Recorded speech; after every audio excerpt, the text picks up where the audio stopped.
Okay, we're going to go ahead and get started. Hopefully my audio is good. You can see me doing this all with an iPhone.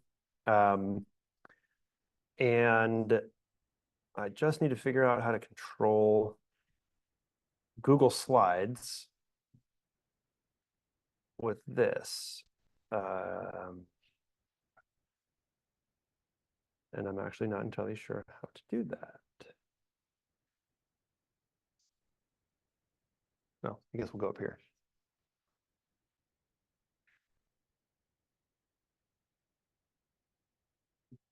There we go. Okay, so we're going to go ahead and go through our, I really need to be able to see that. Sorry, one second.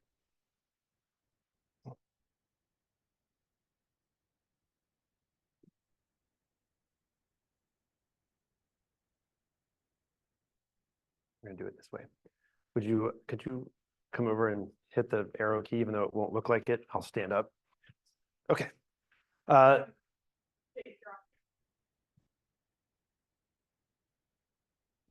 right. So oftentimes we have an AV guy who has a giant camera set up and it works really well. But this is our first July meeting that we have tried possibly ever. So we're going to go ahead and try to give this a shot. Thank you all for coming in person. Thanks to the 14 people. And of course, thank you very much to Tory Fisher, who you will all meet shortly as our guest speaker. General announcements. There will not be an August chapter meeting. We kind of swapped. Typically, we do August and not July. This year, we're trying to do July and not August. We will pick back up in September 5th, right back here as normal. Let's see. Local cybersecurity conferences. I guess that is that in the. This is the board. Right now, you've got me. I'm Jake. You've got Agnes helping right here with Director of Communications. You've got AK, our fearless treasurer. And everyone else is either out of the country or in the back country, or which is basically the same thing, or on PTO. So that's kind of what we expected with today. So go ahead. All right. Thank you to our sponsors. Do we have anyone from our sponsors here? I don't believe so. We do not. Okay, so for ISC2, who is currently holder of an ISC2 certification? All right, if you want the credit, please sign in as it shows right there. It's a special form, and that is the only way we are collecting information about where to do it. I think it's pretty easy once you get there. Yeah, if you've been here, that you'll probably have to send us an email. Why don't you email? Who should it be? I think Stephen is doing this. Go to your ISC Square portal. That's true. And you can manage your sticky credits. It's when it comes to audit and all if it's a one or if it's like a 2 credit chapter meeting, I mean, there's no proof other than your word. So, oh, perfect. You can take a picture of yourself. That's true. You could. That's fine. Next. Social media slide. Yeah, here's our social media slides. We can skip that one. Next, Conferences. Wow, apparently there's not much going on during the summer. Okay, yep, I deleted all Yep, those. all the old ones. So this is what's left. September, very clever. The SACE Summit. There actually is. There are some more cybersecurity related events that are not necessarily conferences that I know about, but those are kind of like, if you don't know, then you don't know, because they're oftentimes invite. Can you let me know? I can let you know, and I only found out about it. It's 2 weeks from today and I only found out about it because I just got invited. So I don't even know the name of it, but if I do, no, it's in Renton. So not too far. The big one though is Secure World Seattle. We are going to have our chapter meeting as one of the panels. So TBD on exactly which day of the conference it will be, but it is going to happen like that. So that'll be fun. And then, oh, test our knowledge. Are we going to do this? Let's do it. Yes. All right. So those of you who've been here know that every meeting we do a quick knowledge test. So the first one is, which one of the following statements about modern implementations of syslog is incorrect? A, the rsyslog daemon does not support encryption. B, the syslog-ng daemon is newer than rsyslog daemon, et cetera, et cetera. I actually have no idea. So who chooses A? No. How about B? Can you see on the phone responses? Anyone guessing? C. I think it's C. C? Okay, people say it's C. Apparently it is B. Oh, which? Oh, it is B. Okay, modern implementations of syslog avoid many of the limitations of the original protocol. I gotta say, I'm glad that was not, that I did not get that style of question when I took the CISSP exam. Maybe there were a couple here and there, but that was pretty specific. So, Well, this one was, which one is incorrect? oh, which one is incorrect? Oh, yeah, I didn't even read it. I just because I didn't know regardless on this Okay, so particular one. So the question was, which one is incorrect statement? So that's kind of, you have to reverse. Yeah, and that is very, that's a good reminder that when you take these exams, you have to read it very carefully. And choose the best. And answer. always choose the best answer. Next. Okay, next one. Gavin has been tasked with collecting several types of forensic information from a system involved in a security incident. Which one of the choices below lists the preferred order in which he should collect this evidence from first to last? Now, again, best answer, and it's important to understand the order in the answer. So RAM first, then virtual memory, then SSD, and then backups. You like that one? One closest to me.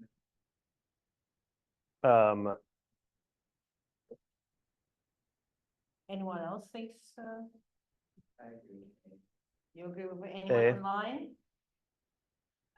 2A is online. All right, I would probably have chosen A as well. And in fact, it is A, Yes. as we thought. So that's great. And yes, this is the order of volatility. RAM, of course, is the most volatile, deleted when the system goes off. Then virtual paging file, because that might get switched up quite a bit later. And then, of course, backups are the least volatile, so they can go last.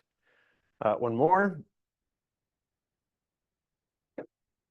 Randy is conducting a penetration test on behalf of one of his organization's clients and is using the internet to gather email addresses of employees at the client organization. What phase of the cyber kill chain includes Randy's activity? Yeah, it is reconnaissance. Anyone on the online? Anyone disagree? Yeah. 2 votes. Yeah, that one was fairly clear. It is reconnaissance. Okay. All right, well, can we skip to the, all right, I'd like to introduce, well, I'll probably let Tory introduce herself to some degree, but I've known Tory for almost 5 years. Yeah, I was realizing it was a substantial amount of time. And during that time, she has been at Rhino Security Labs, which is I'd say, do you have a physical office still? Or okay, you do still have I remember the physical office, but that was pre-COVID. I wasn't sure if you had kept it. So they physically located in Seattle, but I believe you have personnel all over. That's funny. Yeah. Yeah. So hopefully it's a small office.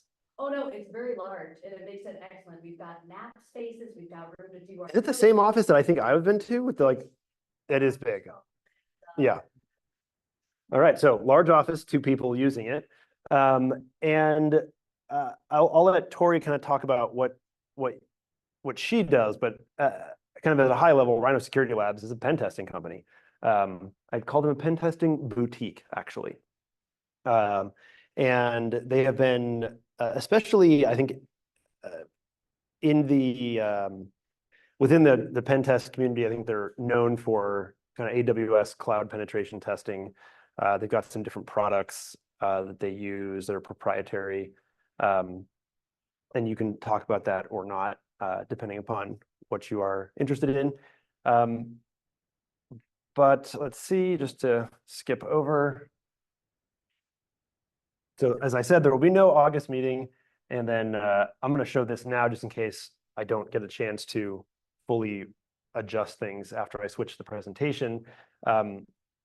We don't have a sponsor present, so there won't be anyone to actually pick up the tab if we go to the Roanoke, but everyone is invited to go to the Roanoke after the meeting, if you like. We can figure that out. There's a small enough group that we can talk about that at the end once we are complete. So I'm going to go ahead and switch this over. I'm going to give this to you. Thank you.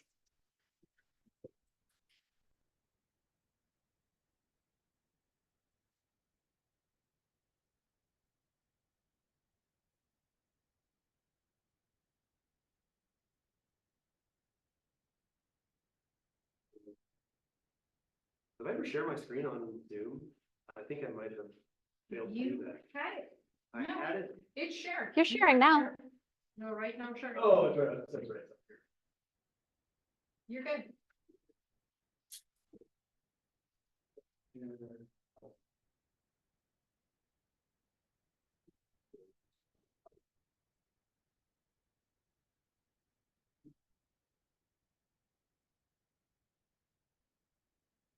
Very.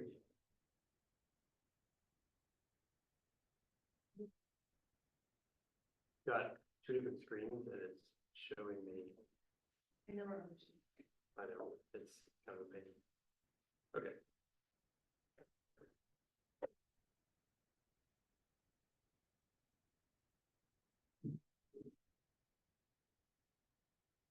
Maybe keep on running, one or the other. Hold on. Yes. There we go. I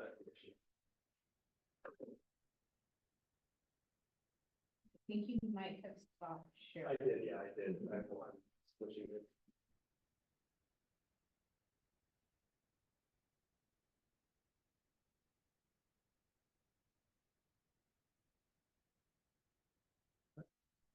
It is not liking.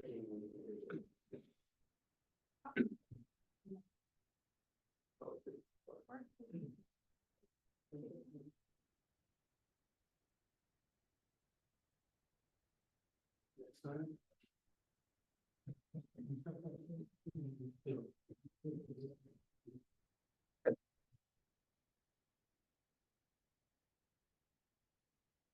Do you typically present, like, I guess that works. Yeah, that's fine.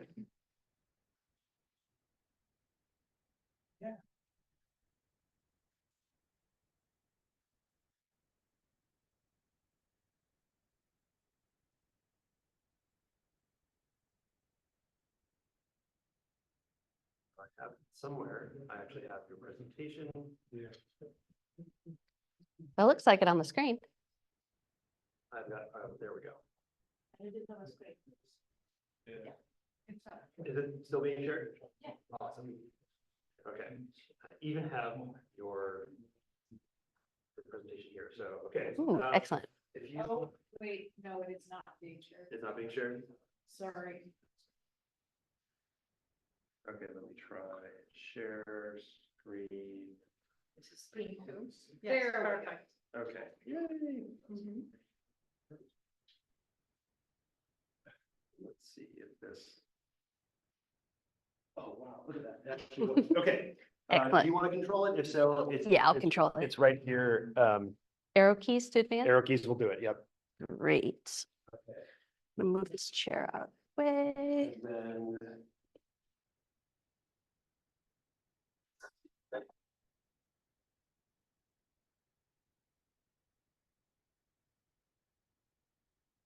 Let's see, It's cutting off, what if we put one of those chairs on the table and then put that phone chair?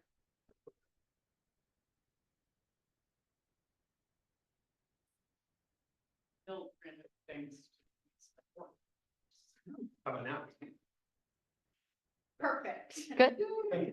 Okay. And is there any boundary where I go off screen? Are you good? Probably, but- Okay, just yell at me. Go past the end of the. You will be awesome. All right. 16 people, all Great. right. Oh, and actually you're slightly on the edge, right? There you go. Perfect. Better. Okay, thank you very much, Tory. Please take it away. All right. Well, it's very nice to meet everybody. And first and foremost, thank you so much for having me. This is the first time I've ever presented on Pentest Project Management. And quite frankly, I thought I was the only one really obsessed with this. This is something I've been doing for over or almost 5 years at Rhino, and I'm really excited to talk to everyone about this. I know it's a topic that not everyone is super familiar with. But we'll get into the nitty-gritty of things. And before I jump in, one thing I like to do, especially with this being a small group, is I like to keep things interactive. I know it's sort of a niche topic and we're a small group, so please, please, please, at any point,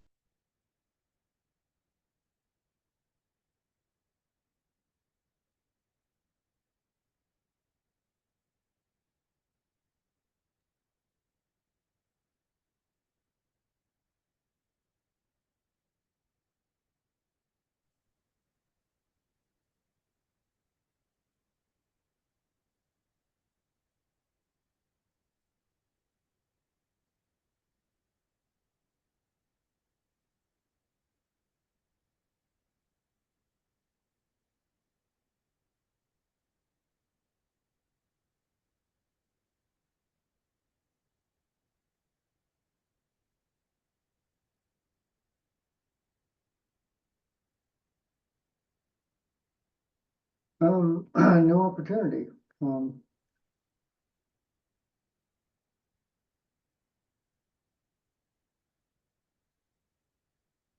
Yep, I've spent a couple weeks scouting down there for an apartment, and they have lots of banks, and banks, especially security. Some of the smaller banks don't have any, and the larger banks have a whole security team. Right? But what I've seen, most of this.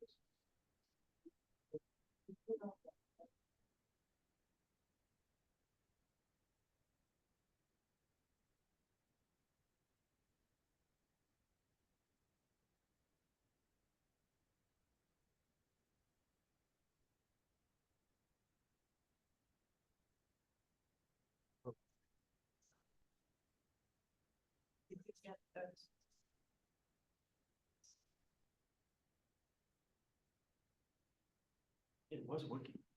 It was. Disconnect. it always fails at the demo. So now video is back. Well, I switched it.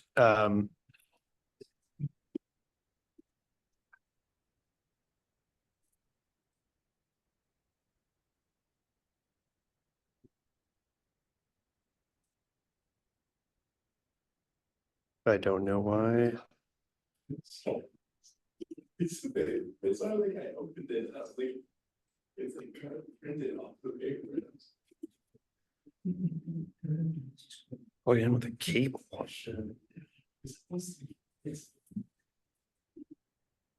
Okay, this is just becoming irritating.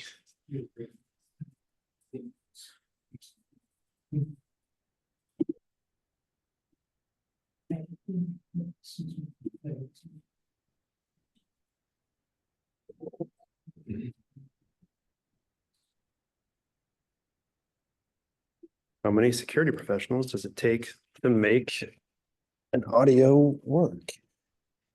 All of them.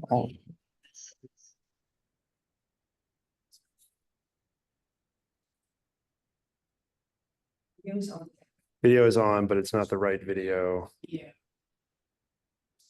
It's the laptop. Yeah. I don't know why my phone decided to stop working.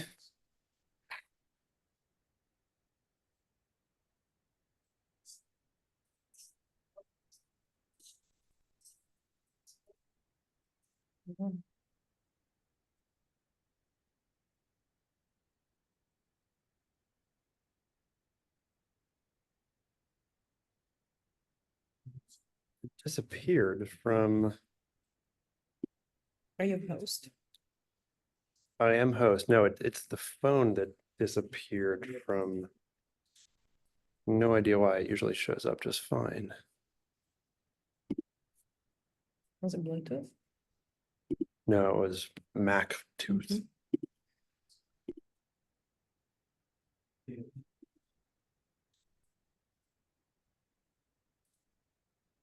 Well.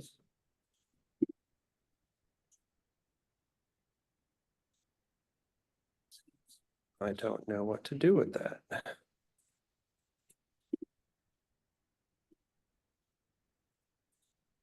We should put my phone up on the stand, but then it's not gonna.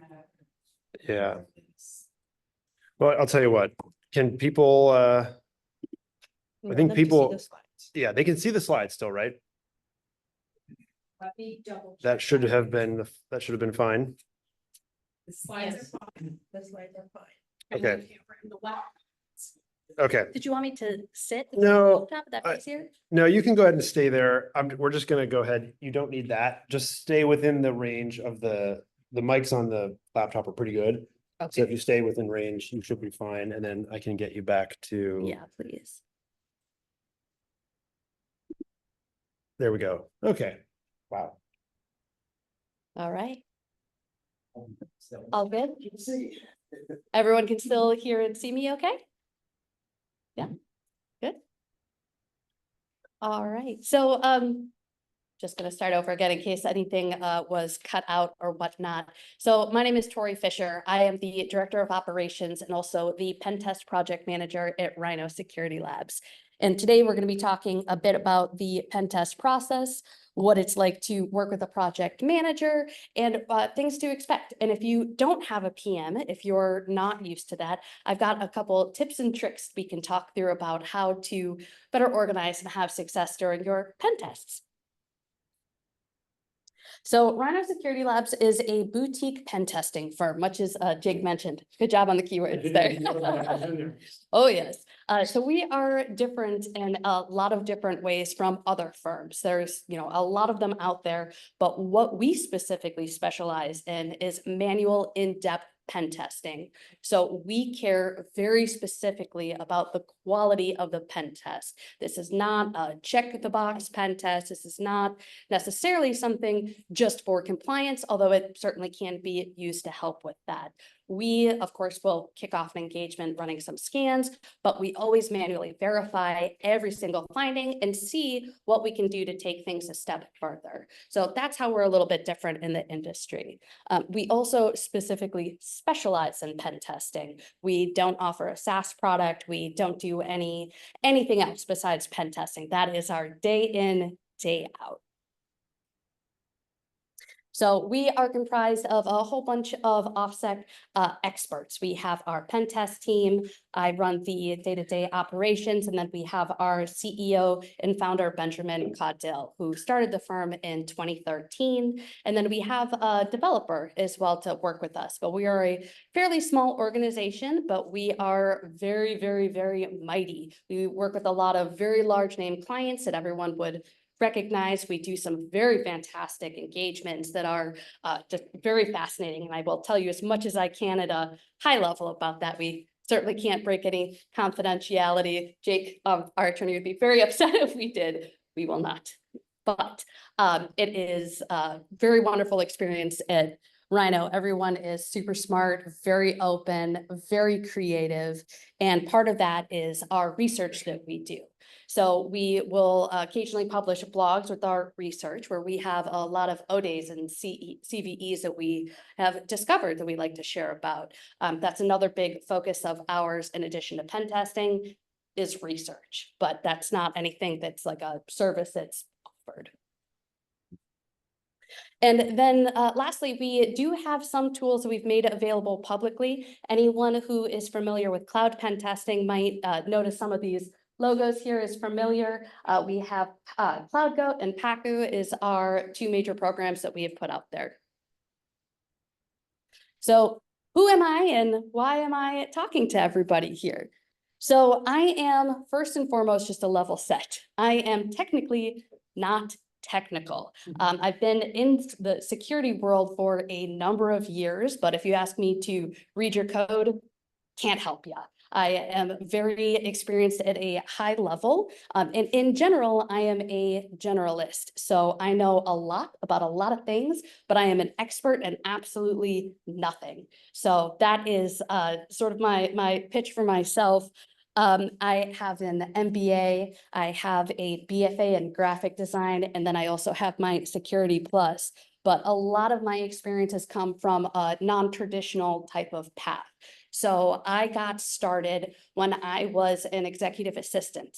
So before I became Rhino, I had worked at a consulting firm, and I was there for almost 8 years. When I was originally hired, I had 3 different titles. I was an executive assistant, I was an office manager, and the IT manager. And I'm fresh out of college. I had no idea what any of those roles actually meant and what I needed to do. And the one that I really gravitated towards was in tech. And this was the firm is much more mature now in their IT and their organization and the structure. But when I had started, it was rough.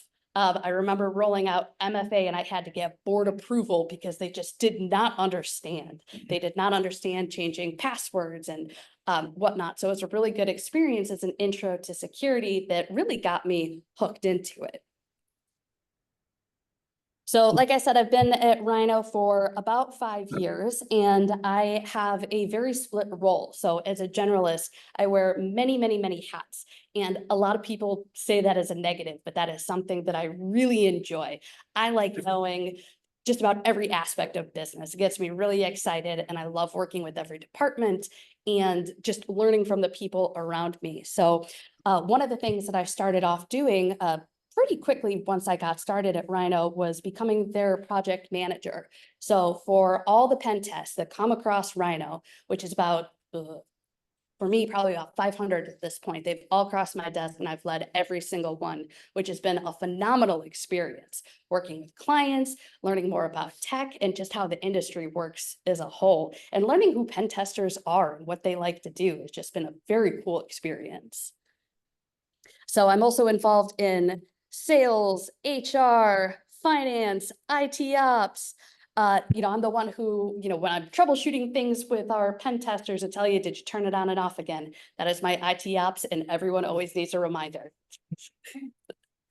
So that aside, I do a couple other organizations that I have I've founded and a part of to help the community out there. So specifically, I am a founder of a women in leadership peer group. I am very passionate about helping women in their careers get a leg up, and this is not specifically for technology. So I founded this with another friend of mine from the skydiving world. I'll get into that in just a second. We both found ourselves on the side of having less fun and going more into our MBAs and structure and careers and really trying to grow ourselves in that way. And we found that there was a huge gap in coaching and direction and what we needed to do. And so we founded this group together, the Women in Leadership Peer Group, as a way to just help out. And when you're stuck and you don't know what direction to take in your career or how to approach a situation with your boss, this is the safe group that we've created for people to go to. So I'm very passionate about that, something that I'm really excited about. So some fun facts. Let's see, I am an expert troublemaker. I like to have a lot of fun. April Fool's Day is definitely my holiday. I'm a world traveler. I've probably visited at least 25 countries at this point. Most recently, I was in Japan hiking to go see the snow monkeys. very, very, very cool, by the way. I am a retired skydiver with about 500 jumps. Something that I don't do anymore. I've got some bad ankles, but it's a very good time. Let's see, I'm a cat mom of 3, got 3 beautiful fur babies, and a human mom of 1. I've got a beautiful 1.5-year-old named Gemma. So pen testing, just a quick show of hands to kind of level set the room and the folks who are online as well. Who knows what a pen test is?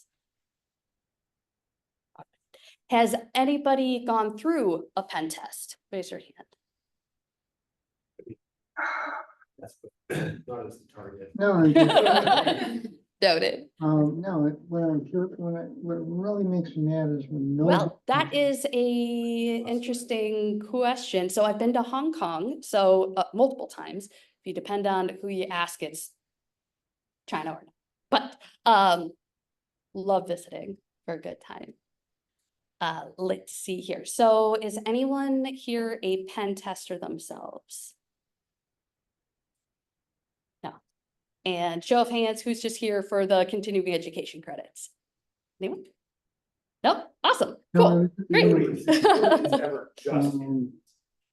Of course. At least that one is being That's what recorded. we like to say. Awesome. So just a level set for everyone at a fairly high level, and I'm happy to go in depth in any portion of this if anyone's curious here. So pen testing is a simulated attack. So what we're doing is we are hired to go into your environment. Very specifically, it's a very scoped out project. We know exactly what our targets are, and we try to find vulnerabilities. We try to find where the client is weak so we can issue them a report at the end of the engagement so they know where they are vulnerable, so they can do remediation and are just more aware about their organization.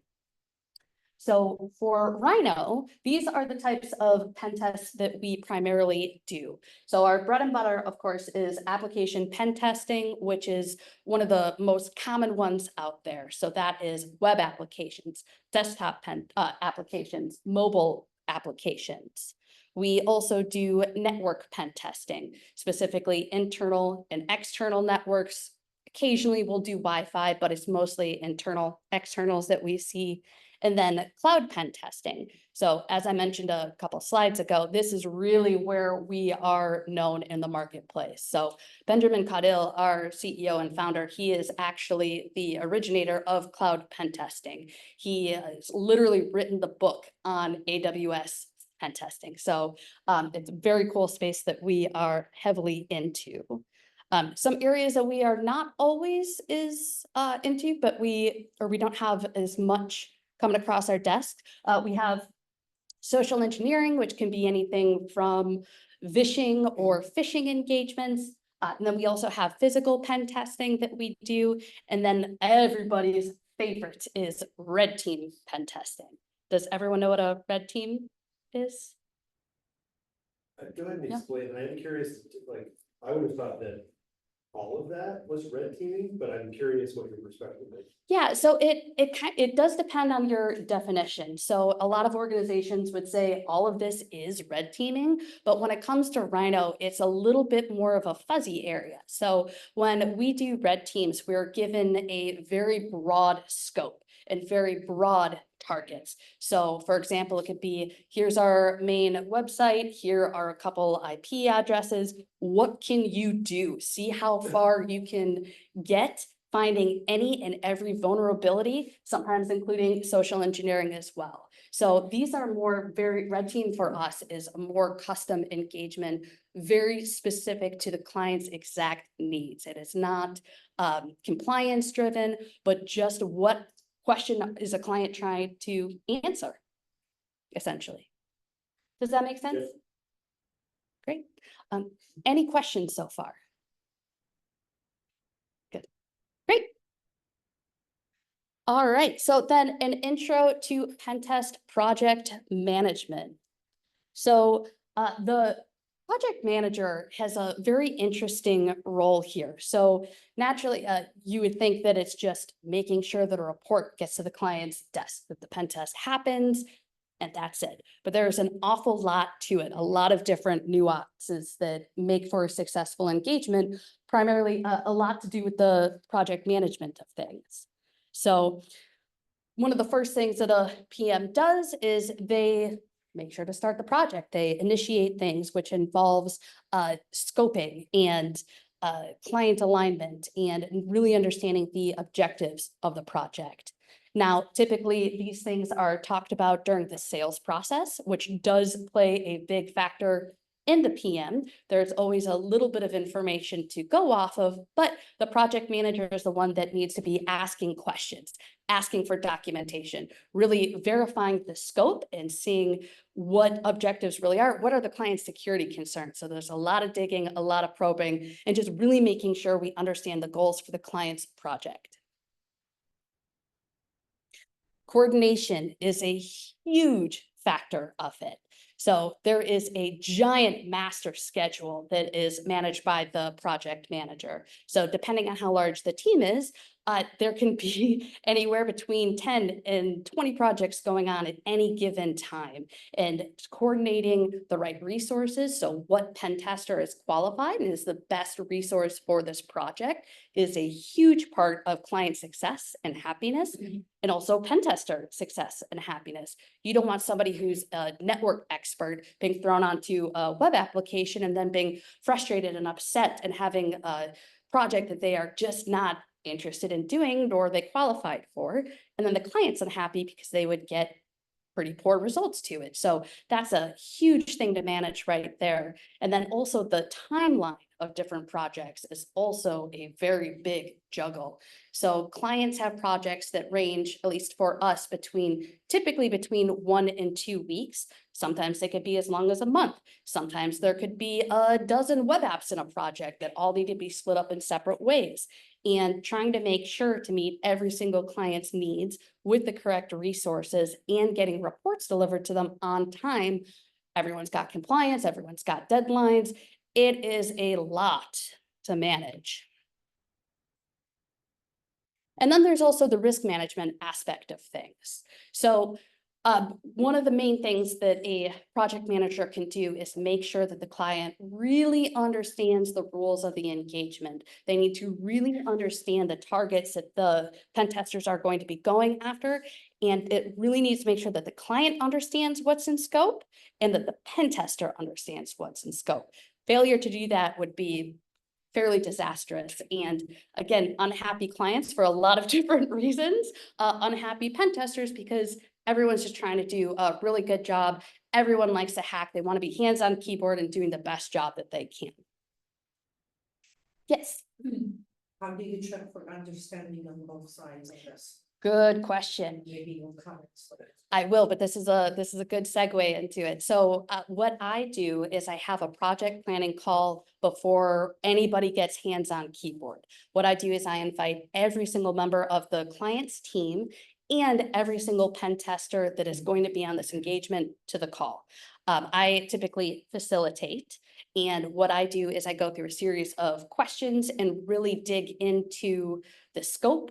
And I don't recite back what sales has given me, but I make sure that they know this is what the conversation that was talked about. And if there's anything that is unclear or fuzzy to me, I know it's going to be unclear to my pen tester. So I dig into that. I also just reconfirm these are the URLs you provided. Is this correct? Is this going to be authenticated, unauthenticated? Is there going to be a WAF turned on? All sorts of different things just to make sure that I am meeting the client's objectives and that they are very sure of what they have agreed to. So if there are any changes, and I'll touch on this again a little bit later, always recap everything in email, especially if it's not a recorded call. You want to be very careful that everyone is in alignment and agreement to what you are pen testing. Great. Communication is a huge part of the project success and also bringing in repeat clients, because if you've got poor communication, you're not letting clients know when you're starting and stopping a pen test, when you're going to be pen testing, letting them know when you found a critical, they're going to be fairly upset. Clients like to know what's going on in their environment at all times. So yes, there's a pen test going on, but they still have folks that are looking out for incidents, and you don't want to upset a team with surprises. So communication, and I have some recommendations on this as well, is humongous with project management. So with project management, there's a couple things that it is and some things that it absolutely is not. So not just by my quick talking, it is very fast. It is a very fast-paced environment. There are things that are changing all the time and constantly. Everything from timelines with a client, urgent needs, to pen tester blockers. Let's say a pen test is going on and the pen tester finds that they no longer have access to the environment. That's something where you have to act very quickly, because once the pen test starts, that's when the clock starts going on. We have this going on is number of days, and so every minute counts, because you want the client to have the best, most in-depth pen test you can so that they can properly secure their environment. Let's see. It's also pretty quick because there are a lot of client-specific goals that you always need to keep in mind. So these sometimes get dropped on your lap at the last minute, or sometimes things when the project is ongoing. And that can be frustrating for some people, but the way that I view it is this is more of a customer success sort of situation where you do need to move quick, you do need to make sure that your client's happy, but you also need to make sure that you're not shortcutting your pen testers or another client to make that happen. And then it's also a bit of herding cats, if anyone has heard that phrase before. So, you don't know what's happening behind the scenes with a client. Sometimes, even if it's a client you've worked with a million times over, you don't necessarily know how they're structured, what their pain points are right now. Are they in a sprint? Is this coming at a good time? Are they planned for the pen test? You don't necessarily know. So it does sometimes take a bit of wrangling and organizing, and that is something that brings a lot of value to a client, especially if the client's never been through a pen test before, or if they've had a change in their team and they've never, or they're not used to the process. Really being a leader and guiding and shepherding them through the whole pen test process is really vital for success. And then on the other side of things with pen testers themselves, pen testers get very excited about the work that they do. It's one of the reasons I love working with them. Occasionally you do have to rein them in as well, make sure that they're staying within the boundaries and the lines and keeping good communication with that. And then project management isn't always technical. So one of the tips that I'll get into a little bit later is to actually not be super technical while you're talking with clients. You need to be very direct and very clear, but you also don't know the level of technical knowledge on the other side of the table. So you don't know who knows what, and you want to be very clear, very concise to get your problems resolved, get your questions answered. And if you are too in-depth and too technical, you're not going to get a good answer necessarily, or you might not get an answer at all. And then lastly, it is constant feedback. You are constantly hearing from the client things that they've liked, things that they don't like, things that change for next time, things that need to be tweaked on a report, all things that are known and expected. But then you also get it on the assessment side as well with the pen testers. So this is an opportunity for the pen testers or the project manager to give pen testers feedback about what's working well, what's not working well, things that they might have been missed or things a client would have wanted to go more in depth on. And so it's a really good opportunity to help pen testers develop their skills.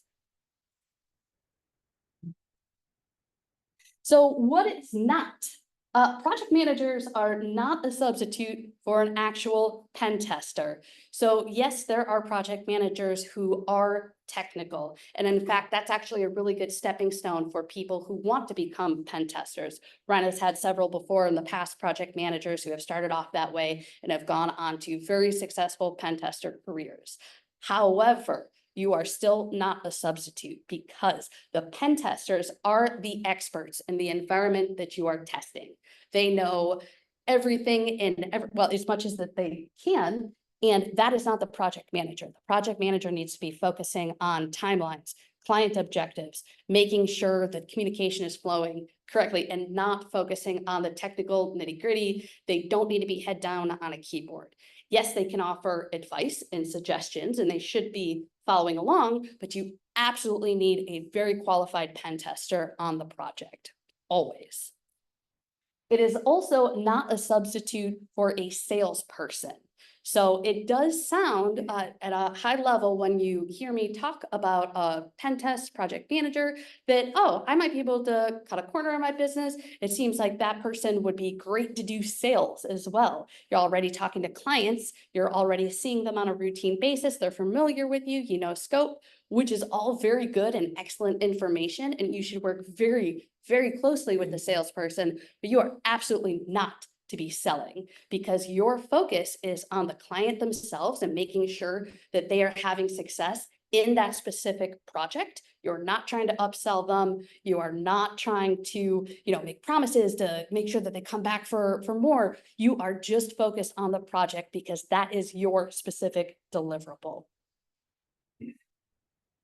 And then also, this is not traditional project management. There's no development work being done, so this isn't an agile process. There's no waterfall. It is very quick with a very defined start and end, and it is very rapid, and it repeats itself over and over and over with some variables, but it is not typically, at least in my world, not a process that goes on for many years. So you do have to be willing to be adaptive. You do have to be fast, like I mentioned, and just expect to have a little bit of structure, but also be comfortable with not a lot, just because you do need to adapt. What's the typical duration of a pen test project?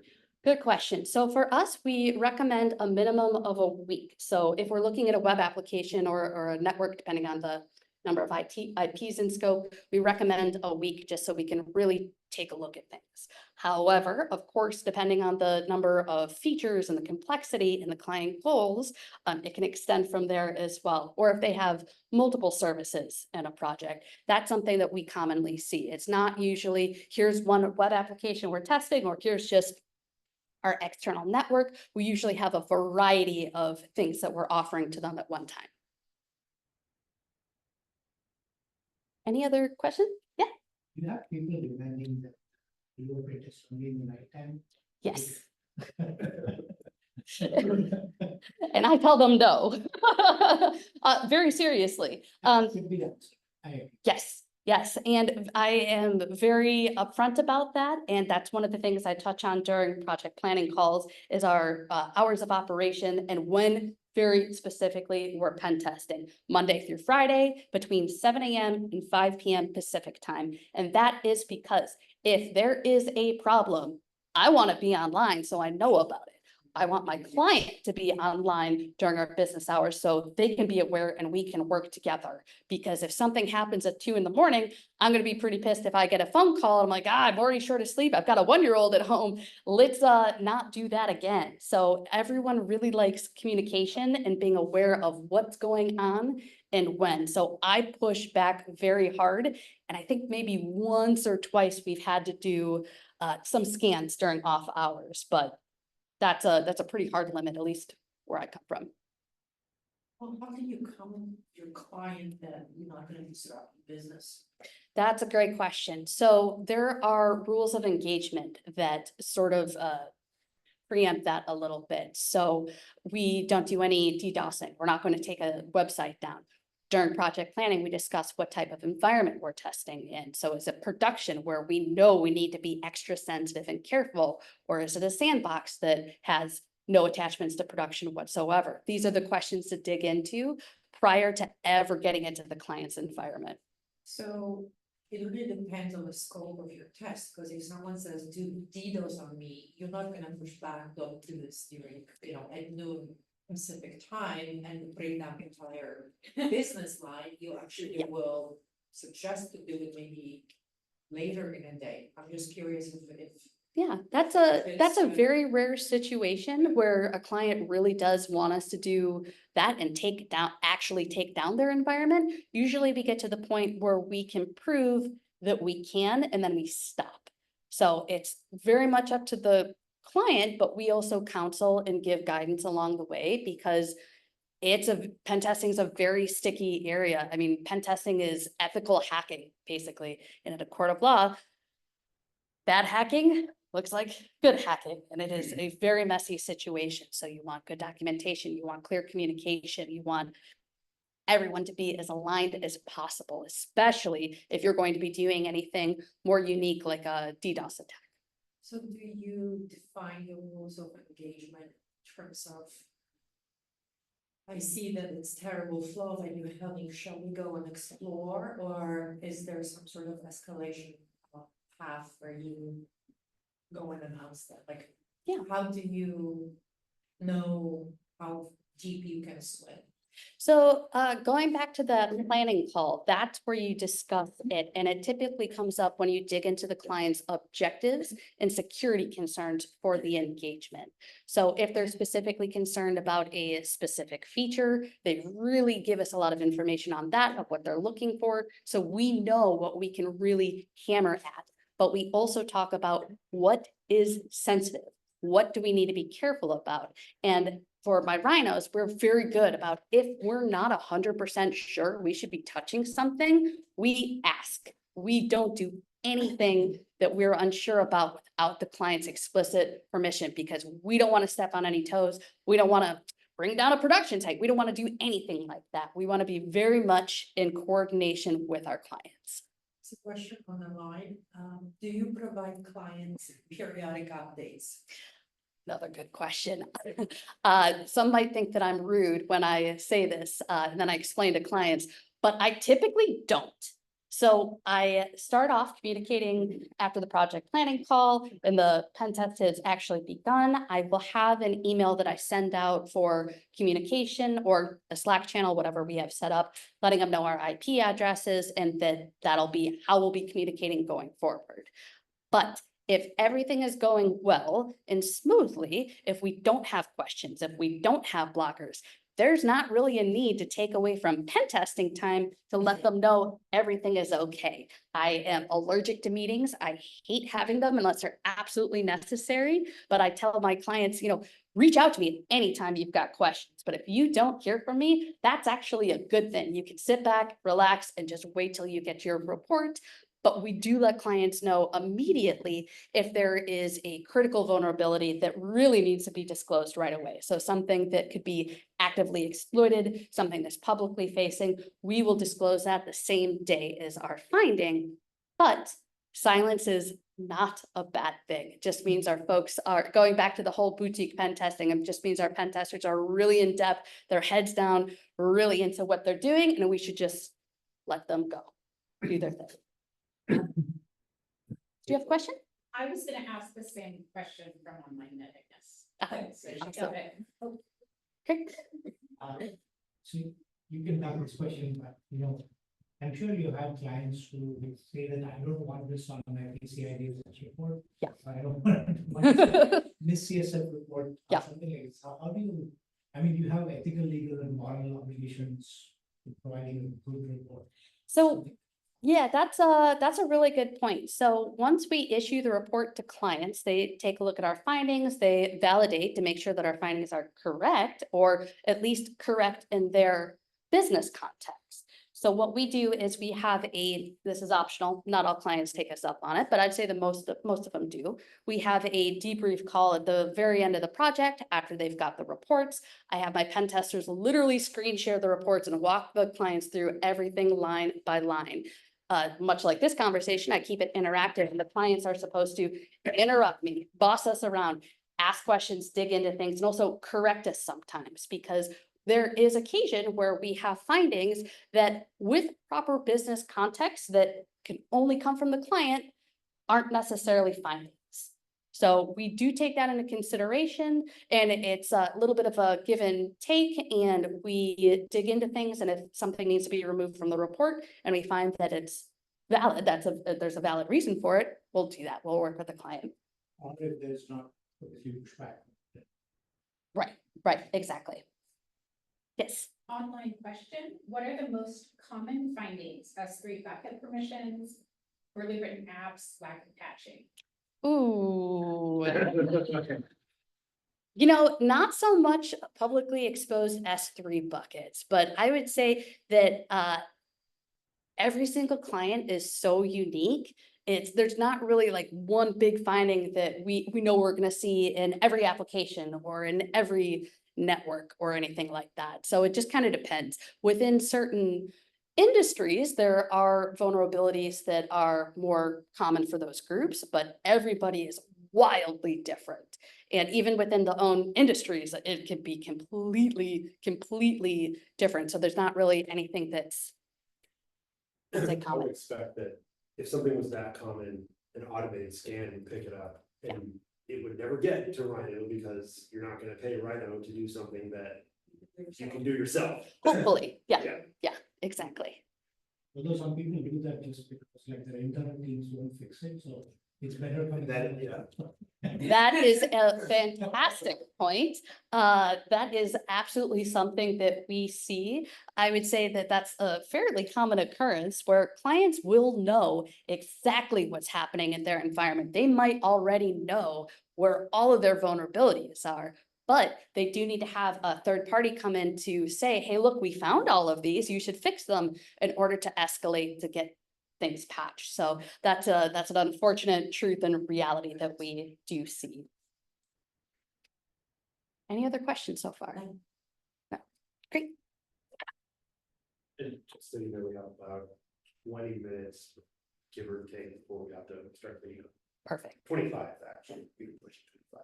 Okay, yeah, we can do that, no problem. So I've touched on a couple of these during some of the questions, but I'm gonna go through the PM phases and the milestones. Yes, question. How do you find your clients? They find us. So we don't do any outward marketing. We don't do cold calls, anything like that. We get a reputation in the industry from our research and our cloud expertise, and it's all clients that come to us. They already know who we are and what we can do. So it's usually a very warm lead. We almost never have to do like a really hard sales pitch. And again, those are sales activities are things that take the business away from pen testing. So we do everything we can to not do so much of that sort of thing. And it works out very well. And we've got a lot of happy clients that come back to us year after year that we see annually, and it works pretty well. We can go, when they come back year after year, we can go even more in depth every single time, just because we've got a little bit more information to draw from. Similar to that, would you say that you are more relationship based than transactional based in a lot of situations? Very much so. So we're more like a traditional professional service firm, not just a vendor who does pen testing that'll give you a scan or a vulnerability scan and call it a day. We care so much about the relationship because we want our clients to be as secure as possible, but we want them to be coming back. We want to see them year after year. So we focus on communication, making sure we're meeting their objectives, that they've got a really smart team of people on the Rhino side that they're working with. And it brings a lot of client and pen tester success by focusing and being more relationship based. Any other questions? Cool. So the PM phases and milestones that a project typically goes through. So we start off. Phase one here is project planning, and I've already touched on this, so I won't go too in depth, but this is where I'm meeting with the client. I've got pen testers with me on the call, and we're going through the scope. We're making sure that we've got as much information as the client is willing to provide us about the project. And this is also where we issue homework for the client, because we can't start a pen test if we don't have URLs, if we don't have access to your AWS environment. And this is where we go into the nitty-gritty of what specific we need from the client and also what they want out of us. I also cover rules of engagement and logistics. Again, things we've already kind of touched on here, but it is very important to let clients know and remind them, when is a pen test happening? They've got a lot of other things going on and this slips quite a bit, but with our busy calendar, we need to make sure that things are running on time and that we are getting them there on their target date and not having to push things back. This is also where I reiterate testing hours, testing timeframes, when they can expect to receive the reports. So it's very clear and they know exactly what to expect. And then again, I dig into their security concerns. This is something that is usually touched on during sales, but I try to go a little bit more in depth. And then I give my pen testers a chance to ask questions as well, because they're on this call, they're hearing everything and absorbing, taking their own notes. But it's possible the client could say something that is confusing, that they don't understand. They might have some objectives that are just absolutely not possible, or things to alleviate, and they have that dialogue with the client then, so we can really make sure that we all are very, very aligned on what the objectives are. So the day that the project kicks off, the most important thing for me here is making sure that I'm communicating with the client and I'm resolving any blockers. So between phases 1 and 2 is where the client has their homework that they have to deliver to me prior to the pen test kicking off. I check all credentials, I make sure that I've got everything ahead of time and that it works, because again, you want to give the client an in-depth pen test, and you can't do that if you're spending half of your time going back and forth with password resets. Do that all ahead of time and make sure that everything is good to go from the start. We've got this limbo here where the project is ongoing. And like I mentioned, this is where I don't technically speak with clients. I have everything just sort of chill. And if they want to reach out to me for questions, check in, I am always very open for it. But if things are good, this is the quiet time. This means that everything is going smoothly. So then clients, phase 4 here, they get their reports. From Rhino, they can expect to receive 3 different reports. We have the very thick, in-depth report with all the findings, remediation recommendations, recreation steps, the real meat of the project that gets them to what they're looking for. There's a summary, which is something that is high level, something that can generally be shared around with stakeholders. It doesn't have any sensitive information to it, fairly vanilla. And then we also offer a CVS file as well for people who need to import the findings into a system of theirs.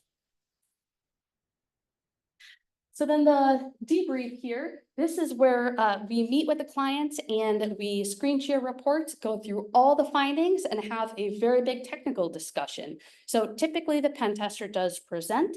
They're the experts in the project. They've written the report, and I want them to interface with the client at this time, because if the client does have additional context to add into vulnerabilities, or if they want to challenge anything, or if they just don't understand a finding, this is the time to have that conversation. And this is where our clients get the most value out of our projects. That interfacing time is really key. So then there's an optional remediation stage. This is something that we offer to all of our clients complimentary. Not everyone takes us up on it, but they're more than willing and welcome to do that. And what this means is a client will come back to us anywhere between 1 week and 6 months with a list of vulnerabilities that they have remediated. And then our job is to go in, confirm that they have in fact been remediated, and anything that we found to be true, scrub it from the report and then issue an updated report. So this is where typically you would think the pen test ends, but talking a little bit more about the relationship aspect, there's this sort of re-engagement limbo. So clients, at least for us, they come to us usually annually for a project. Sometimes it's more than that. It just sort of depends, but typically it's annual. And the project manager is the one who communicates with the client the most. They're the ones that have the most face time. And so if a client has a need for anything, they're likely the person that they're going to reach out to. They're not going to go back to sales if they have another app that needs to be tested. It's typically the PM. So the job here is just to be on the lookout and be a good steward, a shepherd of the client if they have any needs before it starts back to number one, when it's time to go back for their annual project a year later and start all over again. You don't do retests. Things have been fixed. Say that one more time. You don't do retests like for these areas or something. We offer one retest. So the clients can give, there's one shot at it. So we say for their entire project, make sure that everything that you plan to patch is done at one time. Give us a list. Otherwise, we've had clients reach out for one-offs all the time, and it just gets to be too much. We're a very lean organization and we're very streamlined, but it also works really well because you're sort of forcing a little bit more organization on the client. And that is a huge help to them because they can go back to their stakeholders and their team and be like, hey, look, we've got one shot at this. We've got to get it done. And so that's a huge organizing tool. Any questions? No. All right. So why is a PM important? And I've alluded to this a little bit. I see the PM as having two different clients. So there's the traditional client, the one who's paying the invoices that you want to make happy and satisfied. But what most people don't think about is your pen testers. They're also essentially a client of yours. You want to make sure that they are happy in their job, that they have job satisfaction.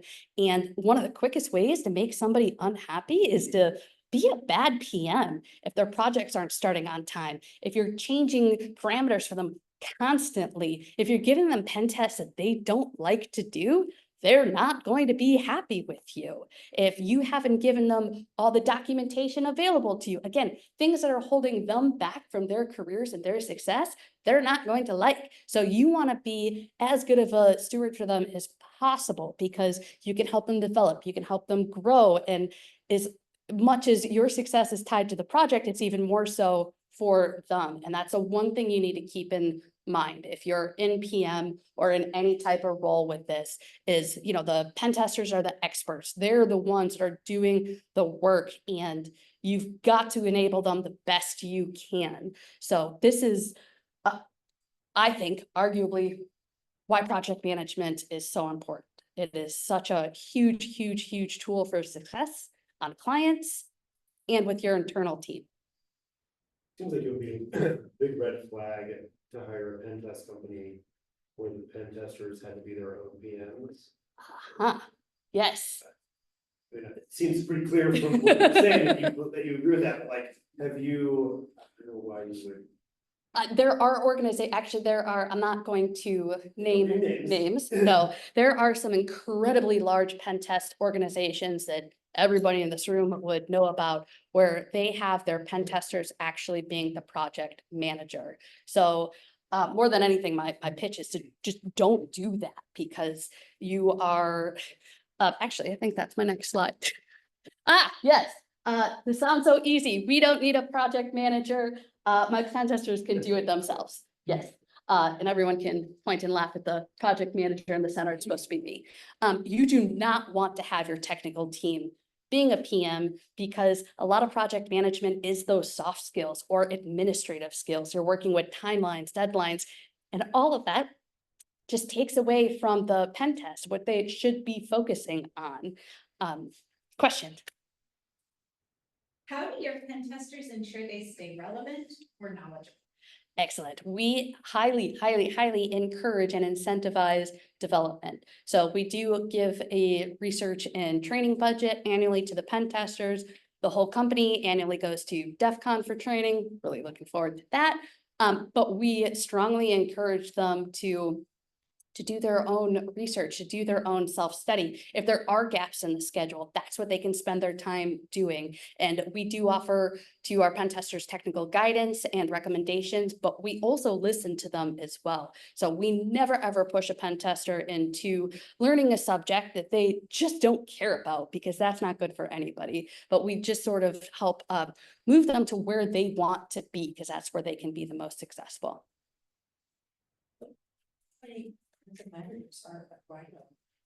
Good looking at it. This one, that is going to likely change in the coming years. We are expanding and growing, and it's soon to be a little bit more than I can handle myself. We're actually, here's a little pitch. We've been hiring, but we're still looking for one more pen tester. If anybody is looking, please apply on our website. Specializes in web apps, that's what we're looking for. One of the things I think, when I think about pen testers, is that they are kind of like, you know, talent in you know, Hollywood, like. Yes. You kind of, they're, let me say it nicely, they need to be managed. Yes. And you need to take care of them, because it's not a super common skill set. Mm-hmm. And there's probably no shortage of jobs for them.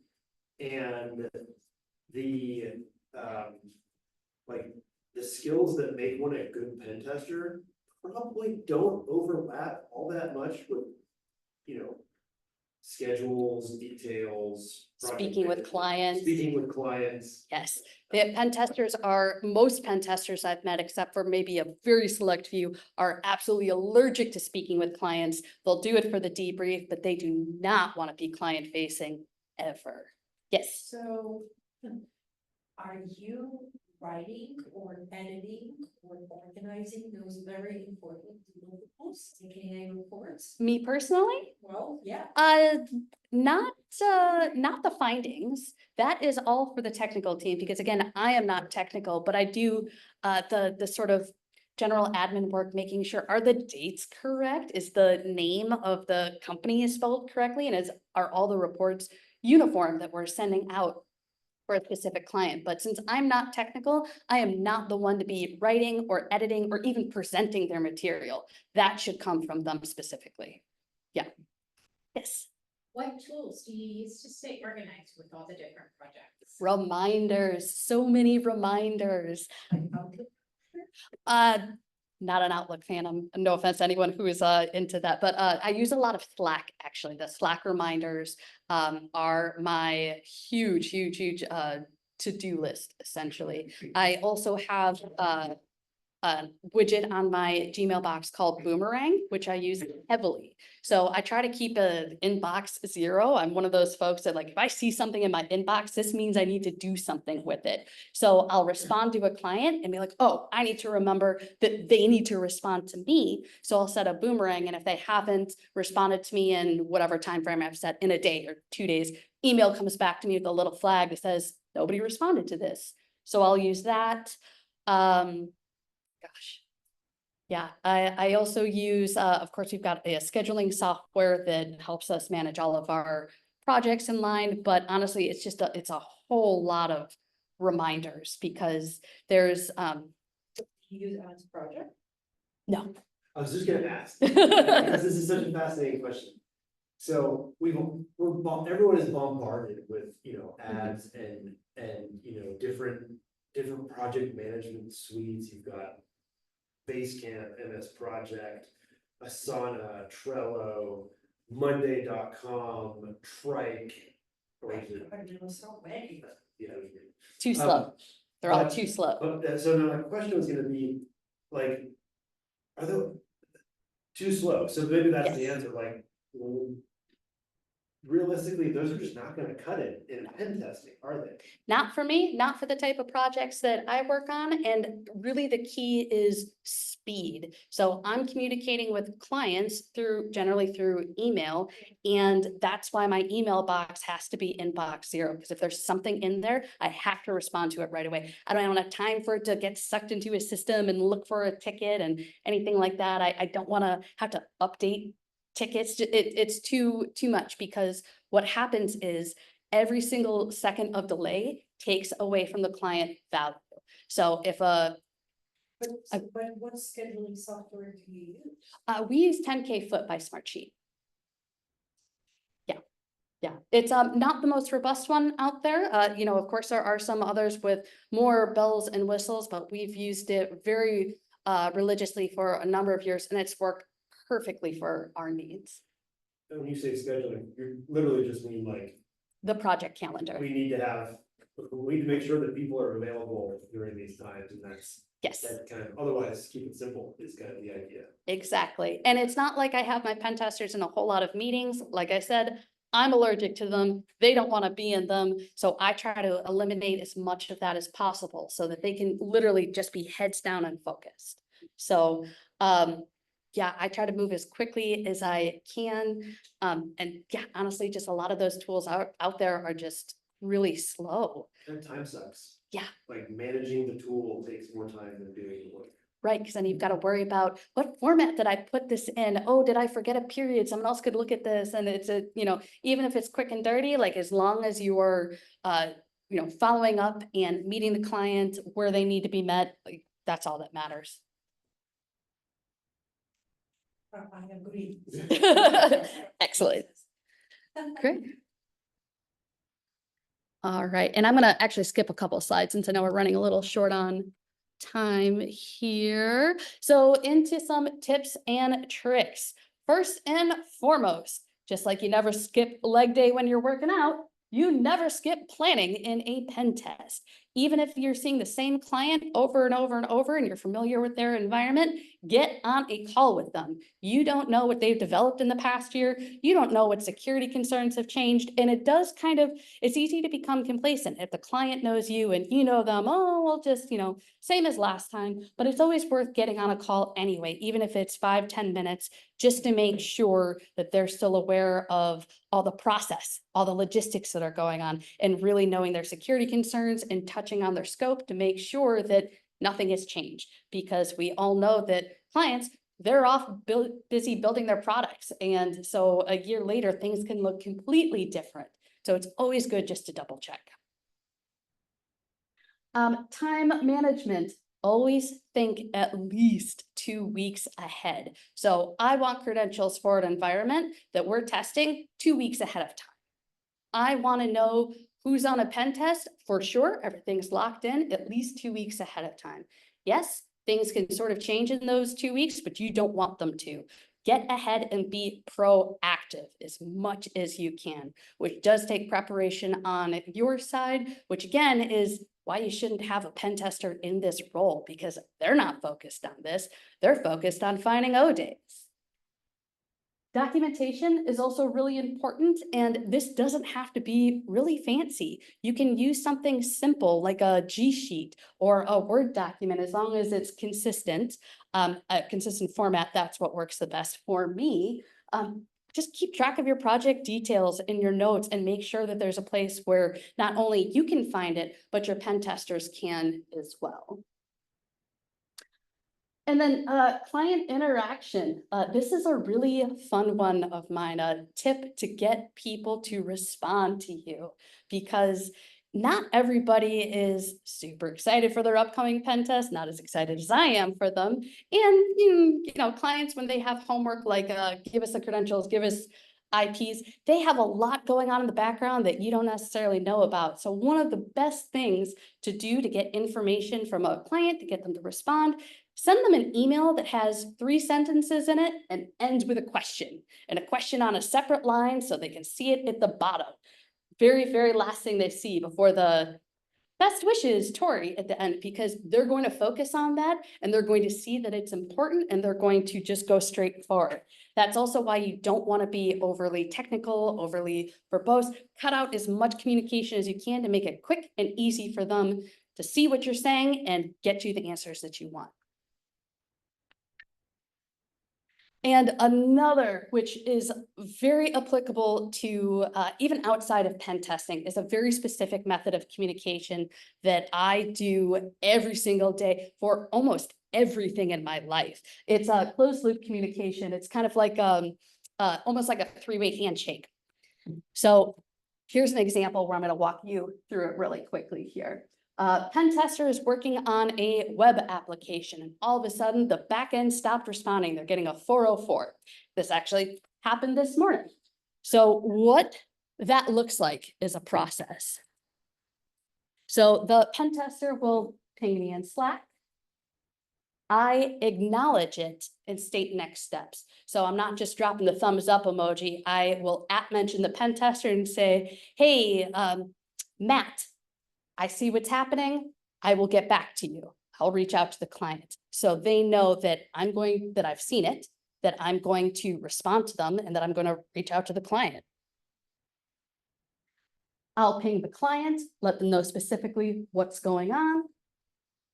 I monitor for a response. So again, checking email, checking Slack, waiting. As soon as I get that communication, then I drop it to the pen tester. I let them know, hey, I spoke to the client. This is what they said.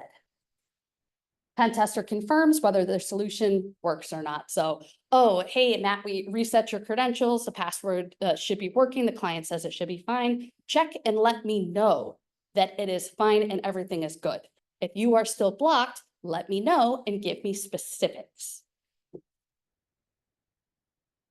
And then after pen tester confirms success, I inform the client. So very, very, very circular. Yes, there was this issue. Yes, it was resolved, but every single party knows. It's actually very similar to pilot communication. If anyone here is in aviation, for handing off controls. This is me, this is what I'm doing, this is you, this is what you are doing. And everyone's very clear who has the ball, what next steps are, and it just makes for very seamless communication. All right. Again, I know we're running. It's about ghosting. I will tell you about ghosting, and everybody needs to read this book if they haven't already. If you give a mouse a cookie, has anyone read this? Yeah. All right, you guys all must have kids. Excellent. This is ties in very well here. So clients will ghost you. They'll sign a contract and be like, cool, I've got a pen test scheduled. I've done my part. It's going to be having that date on the audit. No problem. You need to keep reaching out to them. And this is where that tactic of the email with a question at the end, that tends to get a response. And if not, the break glass that I use to get a client to respond is, hey, I know this testing date is really important to you. I've not heard from you in several days. We're going to need to shift this to the next available date if we don't get everything in on time.